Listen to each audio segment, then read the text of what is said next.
Hello, ambitious entrepreneur. It's Tash Corbin here, and welcome to another episode of the Heart Centered Business Podcast. This is episode number 339, which means you can find all the relevant links and show notes for today's episode over at tashcorbin.com/339. And you're going to want to note that one down because today's episode is a spotlight episode. I have invited one of my favorite EFT practitioners, the amazing Claire Kerslake, to come and talk to us about mindset for business through the lens of being someone who's very ambitious and someone who sets very high standards for themselves. So if you identify with either of those, I think you're going to find this particularly helpful. So let's dive in. I'm Tash Corbin, and this is the Heart Centered Business Podcast. Hello and welcome to this Spotlight Series episode of the Heart Centered Business Podcast. I'm joined today by the amazing Claire Kerslake, and Claire is an amazing EFT practitioner. I've worked with her myself, and she helps women in business with mindset and getting stuff done and achieving their goals. And she's especially skilled helping those of us who are ambitious and set high standards for ourselves. Hello and welcome, Claire. Hi, Tash. Thank you for having me. It's lovely to be here. No worries at all. I'm really excited to have you on the podcast because I have experienced the awesomeness of working with you as a tapping practitioner. I am also a huge fan of emotional freedom technique or tapping, but we won't make this an ad for tapping today because I want to actually dive into your specific expertise. And so I'd love to know from you first and foremost, for those of us who are ambitious and we set these really big high standards and goals for ourselves, where do you see women like us in particular tripping ourselves up or struggling with online business? Yeah. One of the problems is that the default is often to do more. And it's like, okay, I'll just do more. So perhaps if we're not where we are at the time of year, oh, no worries, I'll just do more. And underlying that is often a belief that success takes hard work, that perhaps a belief about not being good enough or not having done enough. And the next problem is that hard work often leads to burnout. And then we've got other problems as well. So yeah.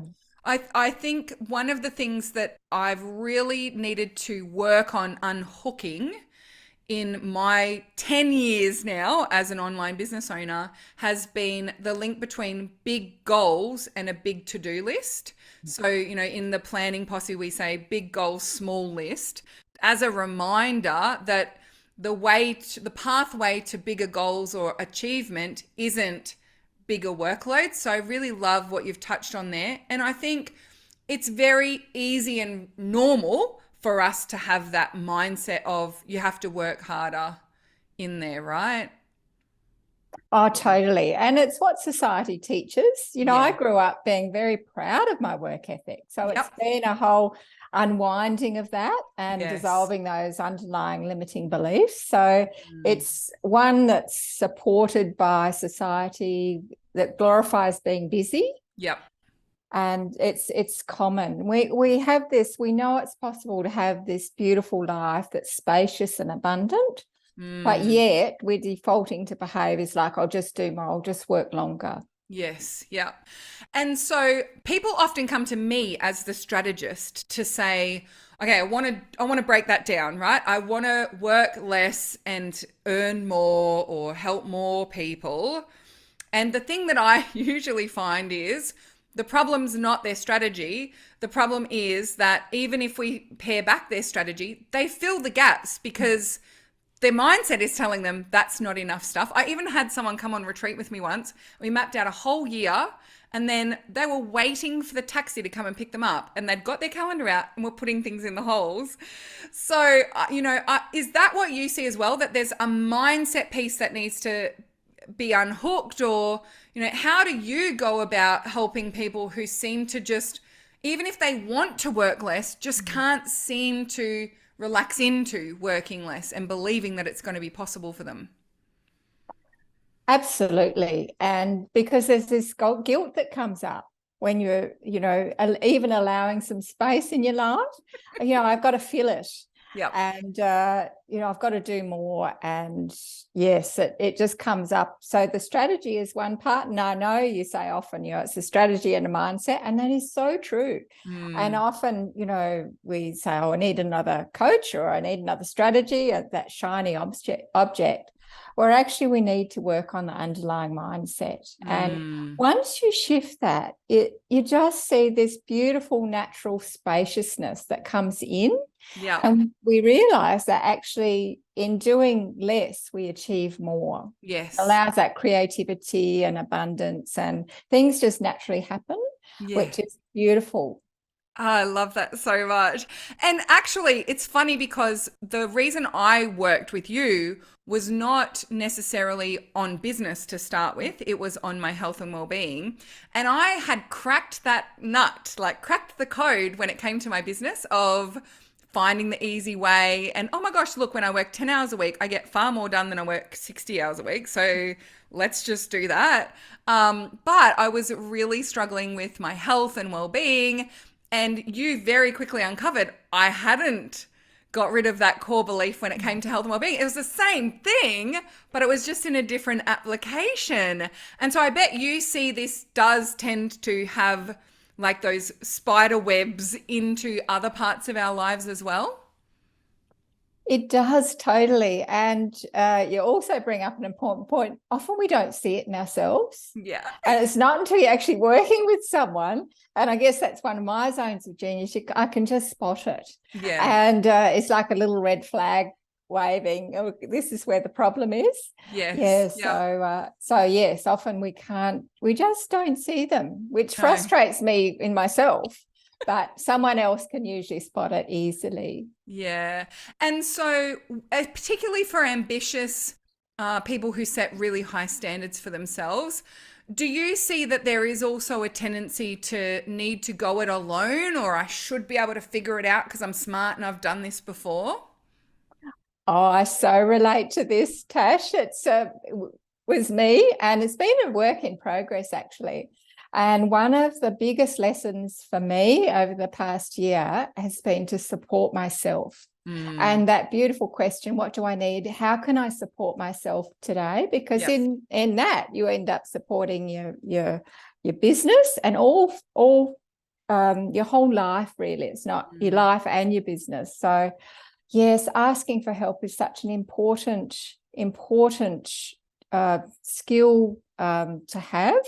And to be able to learn that and receive that, because receiving help is very important. So whether sometimes it's not paid, sometimes it's using the help that you already have, but you're not using, you just don't see that. Yep. So you're getting help and not being Ms. Independence. I prided myself on being Ms. Independence. So it's been a really important lesson to learn. And there's that saying, it takes a village, and originally it's to raise a child, but it's to grow a business. And being able to support ourselves in beautiful ways ties in really well with the time thing and doing more, because we don't need to do more if we got the appropriate support. Yeah, I love that so much. And I actually myself, I just recently was having a conversation with someone about my resistance to joining some of those more high level masterminds. And one of the benefits of joining something that's at that level is you get lots and lots of network, and you can grow your audience and all that kind of stuff. And I realized that one of my reasons why I didn't want to join one was because it felt like cheating, and it felt like I wouldn't have earned it. And even though like you have to pay a significant amount of money to be in the room, you have to have earned the level of business to be in the room, I still felt like, no, but getting help from people who are peers in a mastermind, that's cheating. I'm only there because I paid for it, and that's cheating.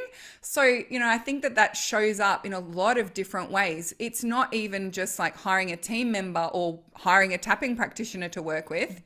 It can even show up in like not buying the course that you need, or working in the mastermind that you need because there's some subconscious belief that somehow you're not worthy, or you're going to it's not fair that other people can't afford to be there, or, oh my gosh, there's just so many things, Claire.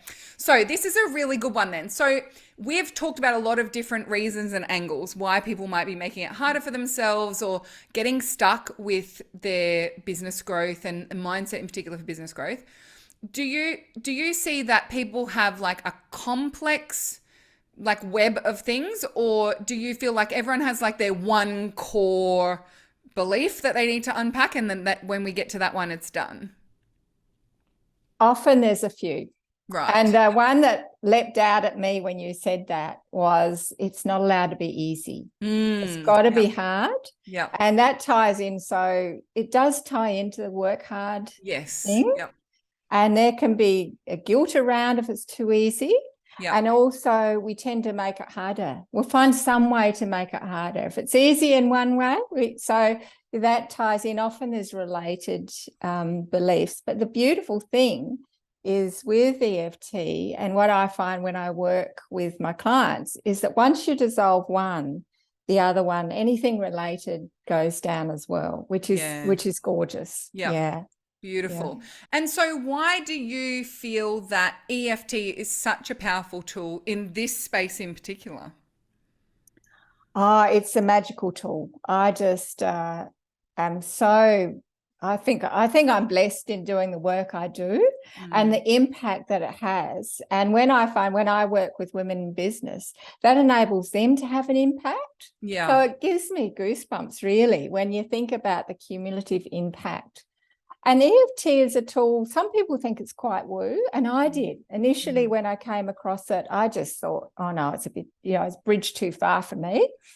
And then I became aware of the extensive research, really good quality research underpinning it. And that was enough for the health professional part of me to say, oh, well, perhaps I need to relook at this. Yeah. And it just seems to work, and it works in a lovely way. It's a very gentle modality. And of course, when you work with a practitioner, you've got that additional support. But you see the results come as if by magic. Yep. So if someone, let's say you're working around visibility or even working hard, so someone whose schedule might be absolutely totally packed will suddenly tell you, oh no, they're taking a week off and going on holiday, or they're shutting their Facebook group for the weekend. Yeah. Or these things, and you think, a little while ago that would have been unthinkable. Yes. Absolutely. Yep. But you see these beautiful changes that unfold, and it feels easy and it feels aligned. Yeah. So it's not like we used to feel, it's very masculine, this saying, feel the fear and do it anyway, and push through. It's not like that at all. It allows you to align with what feels right. It seems to clear all that rubbish away so that you can step forward then and take that beautiful aligned action. So that's a really beautiful, I think it's a really heart-centered, very feminine way that we can do business when we work like that. Yeah. And one of the things that I love about EFT in particular is that there's no pretending you don't feel that way. There's no like, just push it down and do it anyway, or, anything along those lines. It feels like my feelings are valid and I get to decide if I want to keep that belief or not. And if I want to let it go, it's a really powerful way to do so. So if I uncover that I work better with a stick than a carrot, right? I don't need to be rewarded. I just need to be punished if I don't do it. I get to decide, do I want to keep that belief or do I want to let it go? And so there's something from a psychological perspective, there's something very empowering about that, because it's not anyone else forcing me to change the way I think about things or to, operate in a different way. A lot of the mindset stuff that I did before I discovered EFT was very much that push through type mentality, the get up at 5 a.m. and journal and all of this kind of thing. And as someone who does not know what a sunrise looks like, that's not going to be working for me. So, the thing that was really the big thing for me was it was the first time that I'd seen anything in that personal development mindset space that wasn't forcing or wasn't, dictating that's stinking thinking, get rid of it, or delete that thought, delete that, you can't say that. Like, I remember going to a coffee with someone who I'd done a mindset program with, and I said something along the lines of, I probably should do da da da, and she's like, we don't should ourselves here. And I was like, I got attacked for using the wrong word. And so, yeah, I totally agree with you, that gentleness. And for me, it's that, like, I get to decide what I want to work on and what I want to let go of. And working with a practitioner is really powerful because, as you said, you can see things like, oh, you just said blah, blah, blah. Oh, I did. I didn't. It just came out. I didn't realize. And so again, it's that deciding, do I want to keep that belief? Is there a reason why I want to keep that? Or is it now time for me to let it go? But I get to be in control, which is really gorgeous. Yeah. So Claire, what would you say if someone is listening along to this and maybe they haven't used EFT before, or they felt like EFT didn't work for them before? What would you say is like a good initiation or way to get started with using EFT for mindset? It's a very simple technique to learn, and certainly I've got some tools that are great for that. Yeah. Just give it a go, really. Yeah. It's So quite. I know you've got your ultimate tapping toolkit. So do you want to tell us about that now, seeing as though we talked about that? Oh, certainly. I love this freebie. It's because it just offers such incredible value. And there are things that come up often when you're a woman in business, and in a whole range of areas. So it might be around pricing, feeling like a fraud, working harder, which we've talked about. So lots of common things. And so I've done a lot of tapping demos on these things so that you can tap along, because one of the hardest things is, and the most common questions I often get is, well, what do I even say? And so I talk about that as well in the toolkit. So it can be useful to tap along with someone. Now, having said that, the caveat is that I always say, often we stop too soon, and the videos, they're not like a consult, the video isn't 45 minutes long. So just to keep tapping. And I also, in that toolkit, there's videos on, what to do if it doesn't feel like it's working. And this is some of the reasons why. And of course, people can always reach out for extra support as well. Love it. And we'll have the link to the Ultimate Tapping Toolkit for Women in Business in the show notes of today's episode. And it's totally free for you to jump in and grab that from Claire. So make sure you go and check that one out. Now, Claire, a last question that I ask everyone on the Spotlight series is, if I was to quote you on anything today, what is it that you would like me to say? Probably that what I'd love to leave the listeners or watchers with is, don't stay stuck. And I'm really passionate about this because I was stuck forever. And give yourself the support that you deserve. And it might be to hire someone. It might be to utilize the support you already have. So there's lots of ways we can support ourselves, but, give yourself that support. Yeah, that's absolutely gorgeous. Thank you so much, Claire. And I do want to also just add my little pitch in here, because I definitely was someone who thought EFT was just not a thing. But I was in a program where you had to do it. Like, it's like, you can just tap along going, I think EFT is ridiculous. Like, it doesn't matter, but you've got to try something, give it a try. And so I decided I would just fake it for 6 weeks, and then I would never do it again. And after doing it every day for 6 weeks, it became something that I could see how valuable it was. But the most significant shifts that I've made with EFT have been working with a practitioner. And that's part of the reason why I love emotional freedom technique so much, is because you can do it yourself. But then when you feel you're hitting a plateau in your income, or things are feeling hard, or you can't see what the problem is, you can't see what's causing it, working with a practitioner is where you go so deep and it really does uncover the stuff that you can't see for yourself. So just like me as a strategist, I work with a strategist. Just like, a mentor needs a mentor, a healer needs a healer. Regardless of how capable you are, how amazing you are, how smart you are, yes, we could do it on our own, but often we're doing it on our own because we've chosen the hard way, because of that underneath belief that we should do it on our own because we can.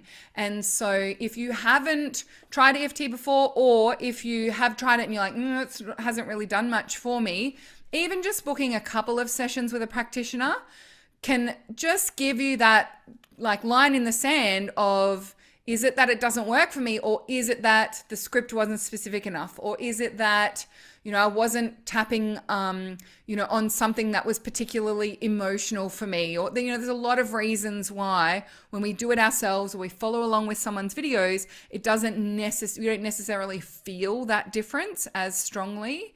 So I just wanted to put a little plug in there for working with someone like Claire, because I encourage it in all of my programs, that people work with a tapping practitioner and come, some kind of mindset practice. And I particularly love tapping because it is so proven. And I remember watching the Olympics actually with my sister, and she's like, what's wrong with that guy's face? And he was tapping in the waiting room before he went out onto the swimming deck. And I was like, he's doing tapping. And so, it's something that I have seen move into sporting industries, corporate coaching. We've seen it become far more recognized as a modality. And yeah, there's lots of science to back it up. And it's an energetic practice as well, because you're tapping on meridian points. So I feel like it's like this beautiful bringing together of two worlds. So do make sure that you check it out and give it a go. Thank you so much for joining me today, Claire. Thank you for having me. It's been great. Awesome. And don't forget, everyone, to go and check out Claire's Ultimate Tapping Toolkit. We'll make sure that we've got the link with today's show notes. Bye for now, everyone. Bye.